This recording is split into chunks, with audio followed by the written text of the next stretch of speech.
As pessoas, elas raramente são convidadas e estimuladas a falar aquilo que veem, aquilo que percebem, aquilo que observam. Por mais complexo que possa parecer, à medida que a gente amplia essas possibilidades, o sistema se torna cada vez mais vivo, mais forte, porque as pessoas começam a dar o que tem de melhor, e não simplesmente aquilo que é mandado, ou que é obrigado, ou que se espera no sentido de certo e errado delas.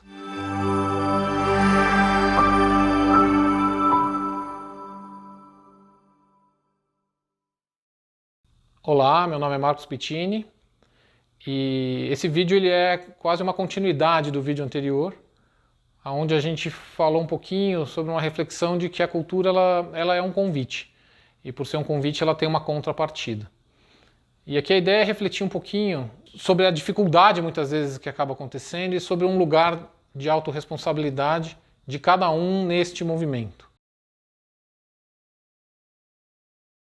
Quando a gente está diante de uma cultura, de uma realidade, enfim, de uma organização, que é o caso do que a gente está falando, geralmente as pessoas, elas raramente são convidadas e estimuladas a falar aquilo que veem, aquilo que percebem, aquilo que observam. A hierarquia ela comete um excesso à medida que ela acredita ou ela reforça que a opinião de uma pessoa, vamos chamar mais júnior, ela tem menos importância do que a opinião de uma pessoa mais sênior. É como se o que aquela pessoa vê fosse pior ou de menor importância do que alguém de maior senioridade dentro da organização. O que, ok, pode até ser que aconteça em função de uma expertise maior, mas em linhas gerais isso é uma bobagem. Porque eu costumo dizer assim, a todos os seres humanos é dada a mesma condição de ver, de sentir e de expressar aquilo que se vê. Então, o que você vê sobre uma determinada coisa pode ser totalmente diferente do que eu vejo, mas o que você vê não é melhor ou pior e o que eu vejo não é melhor ou pior. Então, como é que a gente consegue criar um lugar, criar um ambiente onde as pessoas são convidadas a olhar de igual para igual a tudo aquilo que se vê? Especialmente quando a gente faz um convite cada vez maior, né, de que culturas vivas são culturas que estão conectadas à realidade. E como a realidade está cada vez mais acelerada, vamos dizer, as mudanças na realidade estão cada vez mais aceleradas, quanto mais pessoas conectadas a isso, quanto mais troca em relação a isso, seguramente mais saudável está aquela organização, mais viva ela está, mais, vamos dizer, rápida ela consegue responder aquilo que precisa. E aí o convite é aí para cada um que vive dentro de uma organização e eventualmente percebe coisas e responde de forma X, Y, Z. É um convite de um olhar de autenticidade, né? Em que medida eu consigo responder ou atuar com a responsabilidade que eu tenho, mas sem perder um lugar de autenticidade, um lugar de verdade. Então se a gente olha para isso de uma forma até um pouco mais sistemática, tem algo acontecendo no sistema e que eu vejo, né? Então, eu estou dentro de uma organização e eu vejo ou eu percebo que alguma coisa aconteceu. Esse ver, ele pode passar, e aqui só didaticamente, ele pode passar primeiro por um filtro externo. Esse filtro externo é como se fosse vamos imaginar, uma balança, aonde eu faço uma pergunta comigo mesmo, que é assim, em que medida está tudo bem eu expressar isso que eu vejo, né? Eu colocar para fora essa verdade. E aqui a gente, obviamente, está falando, né, de um lugar externo, é um olhar externo. E eu estou falando, obviamente, da cultura. Quer dizer, a cultura ela vai incentivar ou não, né? Ela vai acolher ou não esse meu olhar, né? Essa minha contribuição, essa minha autenticidade. Feito esse olhar externo, né, ora pode estar mais favorável ou menos favorável, eu tenho um outro olhar, uma outra escolha, que é um olhar interno.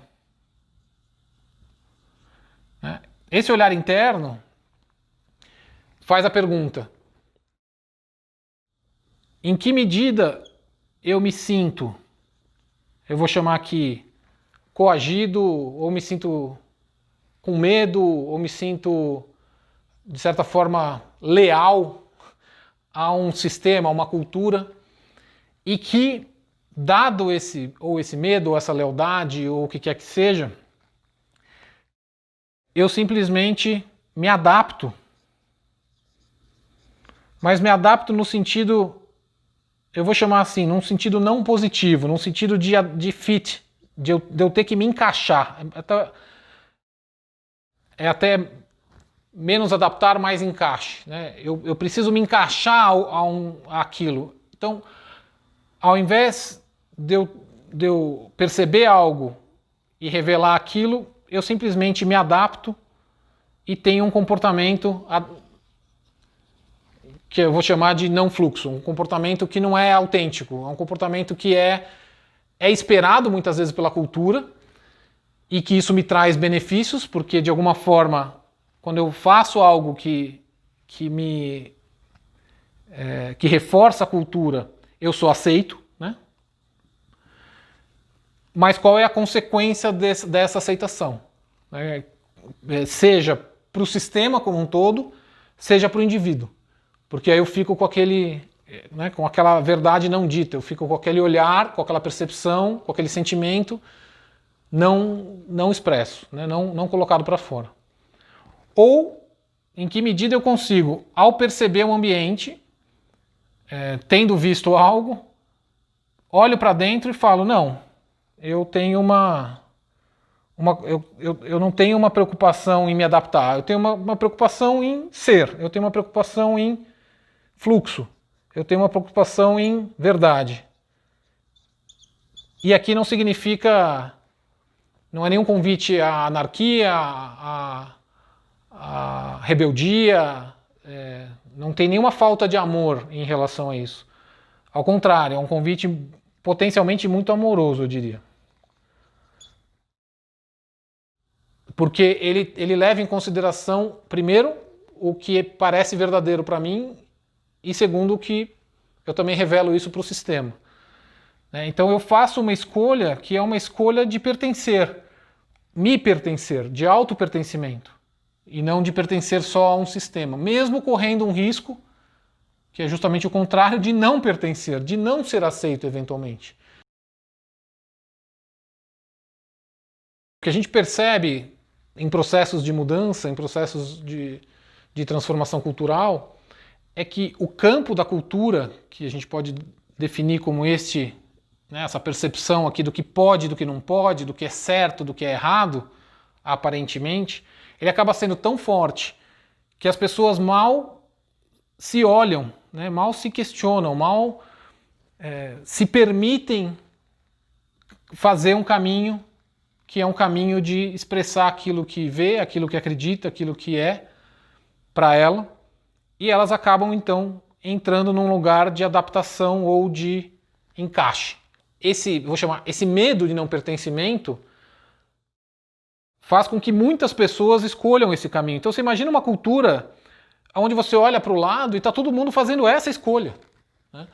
E eventualmente ninguém ou poucas pessoas buscando um caminho mais verdadeiro, mais autêntico, mais, né?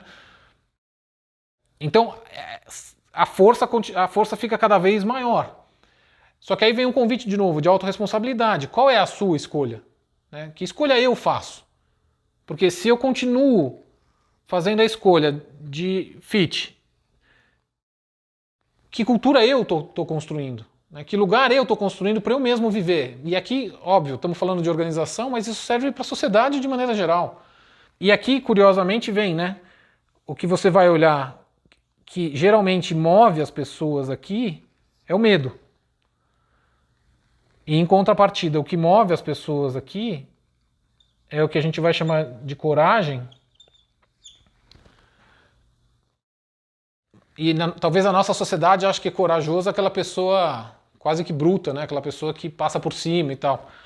Mas se você olhar coragem, até separando essa palavra em dois, né? Core de coração e agem de agir.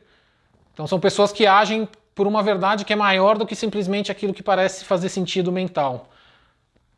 ela age a partir de uma verdade de coração. Então a coragem é esse convite, é você se permitir se conectar com aquilo que é visto e expressar aquilo que se vê. A reflexão desse vídeo é poder perceber que a mudança da cultura ela não é ferramental, ela não é top-down, ela não é uma imposição, ela é um convite. Em que medida eu estou disposto a aceitar esse convite e aceitar esse convite de um lugar muito genuíno, muito autêntico, muito verdadeiro, ajudando a organização a ver, na verdade, vou até ampliar aqui.